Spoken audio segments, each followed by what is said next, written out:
आज से हम स्टार्ट करने जा रहे हैं क्लास 12 की ज्योग्राफी की book India people and economy. इस चैप्टर के नोट्स आपको डिस्क्रिप्शन में मिल जाएंगे और साथ ही जितने भी एमसीक्यूज इस चैप्टर से बन सकते हैं वो सारे आपको डिस्क्रिप्शन में मिल जाएंगे, तो आप वहां से डाउनलोड कर सकते हैं। तो हमारा पहला चैप्टर है population, distribution, density, growth and population composition. People किसी भी कंट्री का इंपॉर्टेंट कंपोनेंट है। India second most populated country है चाइना के बाद। चाइना की पॉपुलेशन है 1210 मिलियन, जबकि 2020 में चाइना की पॉपुलेशन करीब 1412 मिलियन के करीब। नॉर्थ अमेरिका, साउथ अमेरिका और ऑस्ट्रेलिया, अगर इन तीनों कंट्रीज की पॉपुलेशन को साथ में मिला दिया जाए तब जाकर इंडिया की पॉपुलेशन के बराबर होगी। और इतनी ज्यादा पॉपुलेशन होने के कारण ये बहुत बड़ी प्रॉब्लम है हमारी कंट्री की, क्योंकि इतनी पॉपुलेशन लिमिटेड रिसोर्सेज पर बहुत ही ज्यादा प्रेशर क्रिएट करती है। यानी अगर जिस कंट्री में इतने ज्यादा लोग होंगे उतना उस कंट्री के रिसोर्सेज ज्यादा यूज होंगे। और इस चैप्टर में हम डिस्ट्रीब्यूशन के पैटर्न्स, डेंसिटी, ग्रोथ और इंडिया के पॉपुलेशन के कंपोजिशन को डिस्कस करेंगे। हमारा पहला टॉपिक है डिस्ट्रीब्यूशन ऑफ पॉपुलेशन। अगर हम इस मैप को देखते हैं तो हमें समझ में आता है कि इंडिया की पॉपुलेशन डिस्ट्रीब्यूशन अनइवन है, यानी हर जगह सेम नहीं है। अगर हम मैप में देखें तो कहीं पॉपुलेशन बहुत ज्यादा है, कहीं मॉडरेट है तो कहीं बहुत कम है। अगर हम मैप को और ध्यान से देखें तो हमें दिखता है कि उत्तर प्रदेश का परसेंटेज शेयर सबसे हाईएस्ट है और उसके बाद है महाराष्ट्र, बिहार और West Bengal. UP, Maharashtra, West Bengal, Andhra Pradesh, Tamil Nadu, Madhya Pradesh, Rajasthan, Karnataka और गुजरात में कंट्री की 76% टोटल पॉपुलेशन रिसाइड करती है, यानी रहती है। और दूसरी तरफ जम्मू एंड कश्मीर, अरुणाचल प्रदेश और उत्तराखंड में बहुत कम पॉपुलेशन रिसाइड करती है, जबकि इनका ज्योग्राफिकल एरिया बहुत ज्यादा है। ये बहुत ही लॉजिकल बात है, जहाँ का टेरेन जितना सुटेबल होगा रहने के लिए उतनी ही वहाँ की पॉपुलेशन ज्यादा होगी। नॉर्थ इंडियन प्लेन्स, डेल्टास और कोस्टल प्लेन्स पर हायर प्रोपोर्शन ऑफ पॉपुलेशन रहती है। और राजस्थान में इरिगेशनल डेवलपमेंट, झारखंड में मिनरल और एनर्जी रिसोर्सेज की अवेलेबिलिटी, पेनिनसुलर स्टेट में ट्रांसपोर्ट के नेटवर्क के डेवलपमेंट की वजह से यहाँ की पॉपुलेशन में बढ़ोतरी हुई है, जबकि यहाँ पॉपुलेशन बहुत कम हुआ करती थी। ये ऑब्जर्व किया गया है कि जो area river plains, coastal plains के पास होता है वहाँ की पॉपुलेशन ज़्यादा होती है। दिल्ली, मुंबई, कोलकाता, बेंगलुरु, पुणे, अहमदाबाद, चेन्नई और जयपुर के अर्बन एरियाज में हायर पॉपुलेशन का कारण इंडस्ट्रियल डेवलपमेंट है। अगला टॉपिक है density of population. Density of population यानी किसी भी एरिया में कितने लोग रहते हैं, यानी पर्सन्स पर यूनिट एरिया। 2011 में इंडिया की डेंसिटी ऑफ पॉपुलेशन 382 पर्सन्स पर स्क्वायर किलोमीटर थी और लास्ट 50 इयर्स में 200 पर्सन पर स्क्वायर किलोमीटर से भी ज़्यादा की डेंसिटी इंक्रीज हुई है।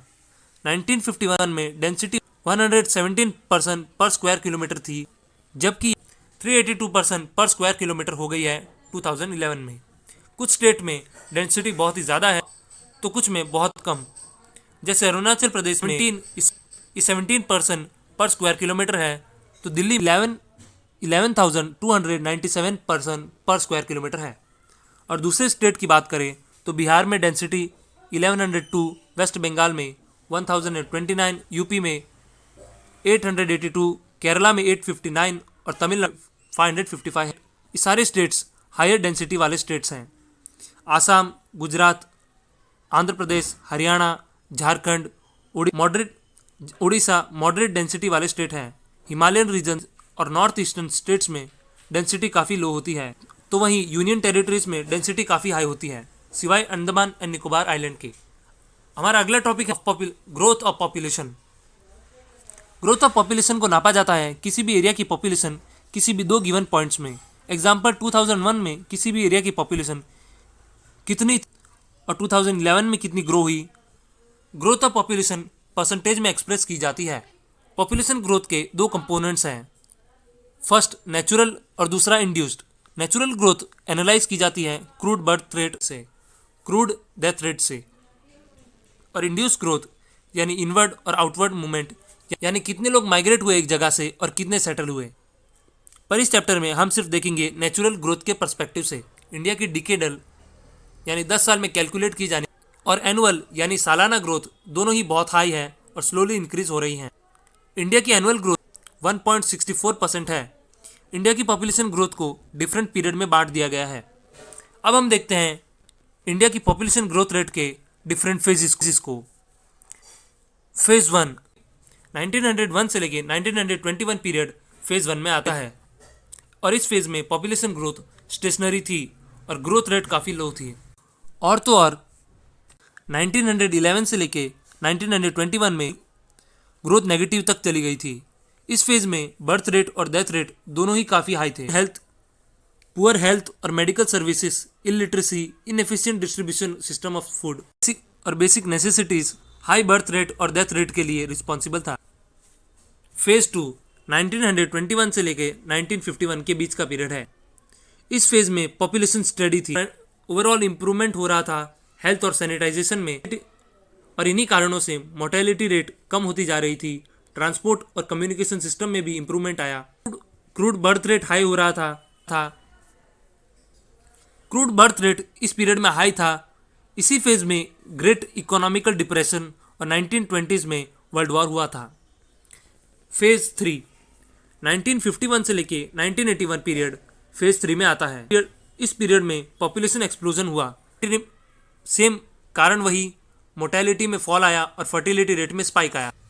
इस फेज के दौरान पॉपुलेशन ग्रोथ 2.2% थी। पॉपुलेशन ग्रोथ का कारण इंडिपेंडेंस था और इसी फेज में इंटरनेशनल माइग्रेशन हुआ। तिब्बतन्स, बांग्लादेशीज, नेपाली और पाकिस्तान के लोग इंडिया में माइग्रेट और इसी कारण पॉपुलेशन ग्रोथ और बढ़ी। फेज 4 1981 से लेके प्रेजेंट टाइम इस फेज में आता है। इस फेज में पॉपुलेशन ग्रोथ धीरे धीरे कम होने लगी और पॉपुलेशन ग्रोथ अब भी हाई है। वर्ल्ड डेवलपमेंट रिपोर्ट के एस्टिमेट से 2025 तक इंडिया की पॉपुलेशन 1350 मिलियन हो जाएगी, पर हमने ये माइलस्टोन 2020 में ही अचीव कर लिया है। ये तो हो गई नेशनल पॉपुलेशन ग्रोथ की बात, पर हमें रीजनल ग्रोथ रेट भी समझनी ज़रूरी है। कुछ स्टेट्स में पॉपुलेशन ग्रोथ रेट काफ़ी स्लो है, जैसे केरला, कर्नाटका, तमिलनाडु, आंध्र प्रदेश, ओडिशा, पुडुचेरी और गोवा। केरला में सबसे लो पॉपुलेशन ग्रोथ दर्ज की गई अराउंड 94%। इसका पॉसिबल रीज़न है लिटरेसी। नॉर्दर्न स्टेट्स में पॉपुलेशन ग्रोथ रेट काफ़ी हाई है कंपैरिजन टू साउथर्न स्टेट। सारे स्टेट्स की पॉपुलेशन ग्रोथ स्लोली लो हुई है 2001 से लेके 2011 के बीच इन कंपैरिजन विथ 1991 से 2001 के बीच। पॉपुलेशन ग्रोथ का एक इम्पॉर्टेंट एस्पेक्ट है growth of adolescents. At present 10 से 19 ईयर के बीच की परसेंटेज 20.9 है, मेल 52.7 और फीमेल 47.3% है। एडोलेसेंट्स को सही गाइडेंस की बहुत ज़रूरत है और काफ़ी चैलेंजेस हैं इनको लेकर, जैसे इलिटरेसी, कम उम्र में मैरिज, HIV और एड्स इन्फेक्शन। इसीलिए गवर्नमेंट ऑफ इंडिया ने कुछ स्टेप्स लिए हैं, जैसे कि नेशनल यूथ पॉलिसी इसका एक एग्जाम्पल है। नेशनल यूथ पॉलिसी फरवरी 2014 में लॉन्च की गई यूथ एम्पावरमेंट के लिए। नेशनल यूथ पॉलिसी के हिसाब से यूथ यानी 15 से लेके 29 के बीच के लोग 2015 में national youth policy for skill development और एंटरप्रेन्योरशिप के लिए भी लॉन्च की गई। हमारा अगला टॉपिक है पॉपुलेशन कंपोजिशन। पॉपुलेशन कंपोजिशन यानी पॉपुलेशन का कंपोजिशन क्या है on the basis of sex, age, place of residence, language, religion और एक्सेट्रा एक्सेट्रा। अब हम समझते हैं रूरल अर्बन कंपोजिशन को। रूरल अर्बन कंपोजिशन इंडिया की टोटल पॉपुलेशन में से 68.8 पॉपुलेशन विलेज यानी रूरल एरिया में रहती है। इंडिया में 6,40,867 विलेजेस हैं सेंसस 2011 के हिसाब से। बिहार और सिक्किम की रूरल पॉपुलेशन काफ़ी हाई है, जबकि गोवा और महाराष्ट्र की विलेजेस की पॉपुलेशन बहुत कम है। यूनियन टेरिटरीज में भी रूरल पॉपुलेशन कम है, सिवाय दादरा एंड नगर हवेली के। रूरल पॉपुलेशन के सामने अर्बन पॉपुलेशन कम है, लेकिन अर्बन पॉपुलेशन बहुत फास्टर रेट से ग्रो हो रही है, कारण इकोनॉमिक डेवलपमेंट और हेल्थ इंप्रूवमेंट। अब इसके दूसरे सब टॉपिक्स को देखते हैं। Linguistic composition. ग्राइडसन के लिंग्विस्टिक सर्वे ऑफ इंडिया के हिसाब से इंडिया में 179 लैंग्वेजेस और 554 डायलेक्ट्स हैं, और मॉडर्न इंडिया में 22 शेड्यूल लैंग्वेजेस हैं। और शेड्यूल लैंग्वेजेस में हिंदी भाषा बोलने वाली पॉपुलेशन सबसे ज़्यादा है और सबसे कम बोली जाने वाली भाषा है संस्कृत, बोडो और मणिपुरी। Linguistic classification. सबसे ज़्यादा बोले जाने वाली भाषा वाले लोग 4 लैंग्वेजेस फैमिली से बिलोंग करते हैं, जो कि हैं निषाद, द्रविड़, किरात और Aryan. Religious composition. Religion India में एक बहुत ही डोमिनेंट फोर्स है और ये इंडिया में रहने वाले हर व्यक्ति की लाइफ को इम्पैक्ट करता है और इसलिए रिलीजियस कंपोजिशन को पढ़ना ज़रूरी है। हिंदू पॉपुलेशन बहुत से स्टेट में 70 से 90% तक है, जबकि Jammu and Kashmir, Indo Bangladeshi border, Indo Pak border और नॉर्थ ईस्ट में हिंदू पॉपुलेशन बहुत कम है। Muslim population Jammu and Kashmir, West Bengal के कुछ डिस्ट्रिक्ट्स में, केरला में और उत्तर प्रदेश में सबसे ज़्यादा नंबर में है। कश्मीर वैली और लक्षद्वीप में मेजोरिटी मुस्लिम रहते हैं। क्रिश्चियन पॉपुलेशन रूरल एरियाज में डिस्ट्रीब्यूटेड है। गोवा, केरला, मेघालय, मिजोरम, नागालैंड और मणिपुर में मेजोरिटी क्रिश्चियन पॉपुलेशन रहती है। सिख पॉपुलेशन में बहुत कम है और वो पंजाब, हरियाणा और दिल्ली में मेजोरिटी में है। जैन्स और बुद्धिस्ट इंडिया में सबसे कम संख्या में हैं। जैन्स राजस्थान, गुजरात और महाराष्ट्र में और बुद्धिस्ट मोस्टली महाराष्ट्र में मेजोरिटी में है। सिवाय महाराष्ट्र के सिक्किम, अरुणाचल प्रदेश, लद्दाख, त्रिपुरा और हिमाचल प्रदेश में बुद्धिस्ट पॉपुलेशन है। और सिवाय इन रिलीजन्स के ज़ोरास्ट्रियंस और काफ़ी सारे छोटे बड़े रिलीजन इंडिया में हैं। हमारा अगला टॉपिक है composition of working population. India में वर्किंग पॉपुलेशन को 3 ग्रुप्स में बांट दिया गया है। फर्स्ट है मेन वर्कर्स, सेकंड है मार्जिनल वर्कर्स और थर्ड है नॉन वर्कर्स। इंडिया में मेन और मार्जिनल वर्कर्स 39.8% है और 60% नॉन वर्कर्स हैं। जिन स्टेट्स में लार्जर परसेंटेजेस ऑफ वर्कर हैं वो है हिमाचल प्रदेश, सिक्किम, छत्तीसगढ़, आंध्र प्रदेश, कर्नाटका, अरुणाचल प्रदेश, नागालैंड और मेघालय। यूनियन टेरिटरीज में दादरा नगर एंड हवेली और दमन दीव में हाई वर्क पार्टिसिपेशन रेट है और इंडिया जैसे देश में जहाँ lower level of economic development है वहाँ मैनुअल वर्कर्स ज़्यादा होंगे। और अगर देखा जाए ऑक्यूपेशनल कंपोजिशन को तो प्राइमरी सेक्टर में सबसे ज़्यादा वर्कर्स हैं एज़ कम्पेयर टू सेकेंडरी और टर्सरी सेक्टर।